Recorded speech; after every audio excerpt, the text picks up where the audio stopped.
আসসালামু আলাইকুম প্রিয় শিক্ষার্থী বন্ধুরা, আজকের ইংরেজি ক্লাসে তোমাদেরকে স্বাগত জানাচ্ছি। আমি ওসমান গনি শুভ্র। আজকের ক্লাসও আমাদের সেন্টেন্স নিয়ে। আজকের ক্লাসের আলোচ্য বিষয় এলিমেন্টস অফ সেন্টেন্স। সেন্টেন্সের উপাদানগুলো কি কি। কোন সেন্টেন্স এর প্রেডিকেটে সাধারণত 5 ধরনের উপাদান থাকতে পারে। আমরা সাবজেক্ট এবং প্রেডিকেট পড়েছিলাম। সেই প্রেডিকেটের মধ্যে 5 ধরনের উপাদান থাকতে পারে। তার 1 নম্বর উপাদানের নাম হলো ভার্ব। ভার্বটা কি? যে ওয়ার্ড দ্বারা কোনো কিছু হওয়া, যাওয়া, করা, খাওয়া বোঝায়, সেটা মানে হলো ভার্ব। ভার্ব হলো ডুইং ওয়ার্ড। একটা কথা সবসময় মনে রাখা দরকার, ইংরেজি বাক্য কখনো ভার্ব ছাড়া গঠিত হতে পারে না। তাহলে আমরা একটু দেখে নেই, কোন সেন্টেন্সে যে ওয়ার্ড দ্বারা হওয়া, থাকা বা কোনো কিছু করা বোঝায় তাকে ভার্ব বলে। যেমন আমরা লিখেছি হি রানস, সে দৌড়ায়। তাহলে তার কাজটা কি? দৌড়ানো। এই জন্য রান একটি verb. Mister Rahim is teaching. Mister Rahim কি করছে? টিচিং দিচ্ছে। তার কাজটা কি? শিক্ষা দেওয়া। ইজ টিচিং, এটা আরেকটি ভার্ব।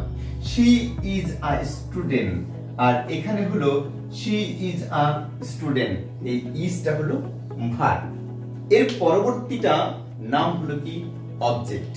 চলো দেখে নেই অবজেক্ট কাকে বলে। সেন্টেন্সের অবজেক্ট কি আমরা জানবো। ভার্বকে কাকে বা কি দ্বারা প্রশ্ন করলে যে উত্তর পাওয়া যায় তাকে অবজেক্ট বলে। একদম সহজ, অবজেক্ট কাকে বলে। ভার্বকে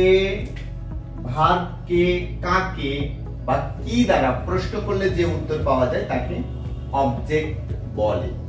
উদাহরণের দিকে যদি আমরা তাকাই তাহলে একদম পরিষ্কার হয়ে যাবে বিষয়টি। উই ইট রাইস, আমরা ভাত খাই।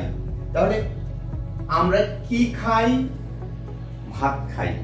তাহলে এটার নাম হবে অবজেক্ট, আর ইটটা হলো ভার্ব। একইভাবে দে হেল্প দ্য ম্যান। তাহলে হেল্প তাদের কাজ কি? সাহায্য করা, এটা ভার্ব। কাকে সাহায্য করে? লোকটিকে। দ্য ম্যান, এটা হবে অবজেক্ট। একইভাবে নিচের সেন্টেন্সে যদি দেখি, সীমা ইজ মেকিং হবে ভার্ব। কি মেক করছে? একটি ড্রেস, এটা হবে অবজেক্ট।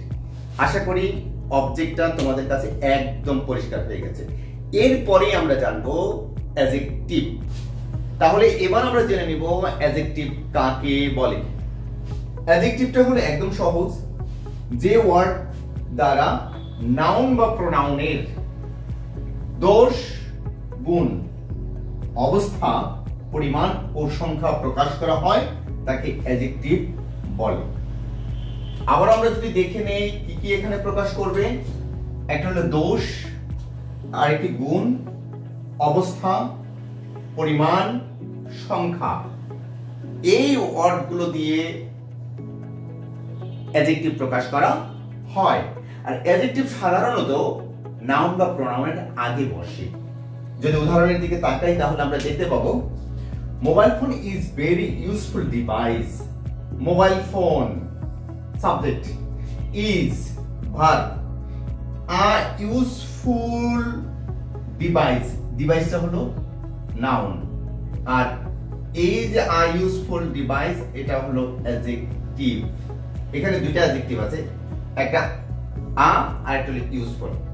দ্বিতীয় এক্সাম্পলে, George Harrison subject was kind man.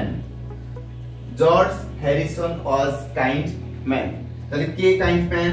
তাহলে এটা হবে সাবজেক্ট, ওয়াজ হলো ভার্ব এবং এই কাইন্ড দয়ালু এটা হলো এডিজি অ্যাডজেক্টিভ, আর এখানে ম্যানটা হলো নাউন।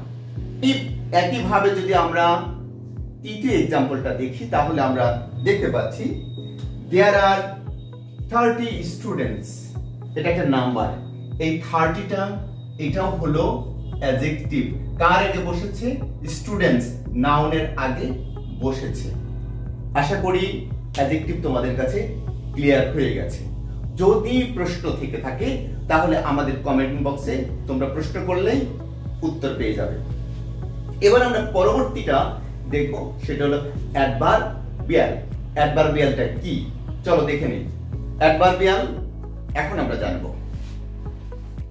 অ্যাডভার্বিয়াল যে ফ্রেজ বা ক্লজ অ্যাডভার্বের ন্যায় কাজ করে তাকে অ্যাডভার্বিয়াল বলে। ফ্রেজ হলো একগুচ্ছ শব্দ। ফ্রেজ মানে হলো একগুচ্ছ শব্দ। ফ্রেজতে আমরা পরবর্তীতে বিস্তারিত আলোচনা করব এবং কি ক্লোজ এটা নিয়েও আমরা কি করব বিস্তারিত আলোচনা করব। যে ফ্রেজ বা ক্লজ অ্যাডভার্বের ন্যায় কাজ করে তাকে আমরা কি বলবো অ্যাডভার্বিয়াল বলবো। অ্যাডভার্বিয়ালটা এই পর্যন্তই। যদি আমি উদাহরণের মাধ্যমে দেখি তাহলে পাবো she talked to me, সে আমার সাথে কথা বলল in a friendly manner, কেমন ম্যানারে কথা বলল in a friendly manner। তাহলে এইটুকু কি হলো অ্যাডভার্বিয়াল। দ্বিতীয় এক্সাম্পলে যদি আমরা দেখি তাহলে আমরা পাচ্ছি বাবুল didn't come, বাবুল আসে নাই as he was ill, যেহেতু সে অসুস্থ। এই যে এইটুক হলো কি অ্যাডভার্বিয়াল। ইংলিশে ভালো করতে হলে নিয়মিত অনুশীলন করতে হবে, অনুশীলনের বিকল্প কোনো কিছু নেই। পরবর্তীতে আমরা জানবো কমপ্লিমেন্ট, অবজেক্টের সর্বশেষ এলিমেন্টস বা উপাদান কমপ্লিমেন্ট। চলো আমরা জেনে নেই কমপ্লিমেন্ট কি। এবার আমরা জানবো কমপ্লিমেন্ট এবং কি অবজেক্টের সর্বশেষ উপাদান বা এলিমেন্টস। কমপ্লিমেন্ট কোন সেন্টেন্স এ সাবজেক্ট বা অবজেক্ট এর ভিন্ন পরিচয়ই হলো কমপ্লিমেন্ট। সাবজেক্ট আর অবজেক্টের আরেকটি পরিচয় থাকে, তার নামকে আমরা কমপ্লিমেন্ট বলি। অর্থাৎ ভার্বের পর সাবজেক্ট বা অবজেক্টের ভিন্ন একটি পরিচয় বসলে তাকে কমপ্লিমেন্ট বলবো। ভার্বের পর সাবজেক্ট বা অবজেক্টের ভিন্ন একটা পরিচয় যদি বসে তাকে আমরা কমপ্লিমেন্ট বলবো। উদাহরণের মাধ্যমে আমরা বিষয়টি দেখে নিচ্ছি। Mandela was a great leader. Mandela was a great leader. তাহলে যেই ম্যান্ডেলা সেই লিডার। ম্যান্ডেলা এবং কি লিডার একজনই। ম্যান্ডেলা এখানে সাবজেক্ট আর লিডারটা হলো এখানে কমপ্লিমেন্ট। দ্বিতীয় উদাহরণে যদি আমরা দেখি they have made আদিল, তারা আদিলকে বানিয়েছে ক্লাস ক্যাপ্টেন। তাহলে এই আদিলও যে ব্যক্তি ক্লাস ক্যাপ্টেনও একই ব্যক্তি। তার মানে অবজেক্ট এবং কি সাবজেক্টের ভিন্ন একটা পরিচয়, সেটাই হলো কি কমপ্লিমেন্ট। আশা করি উদাহরণের মাধ্যমে বিষয়গুলো ক্লিয়ার হয়ে গেছে। আর আমাদের সেন্টেন্সের এলিমেন্টসের ক্লাস এখানেই সমাপ্ত হলো। ভালো থাকো, সুস্থ থাকো, আল্লাহ হাফেজ।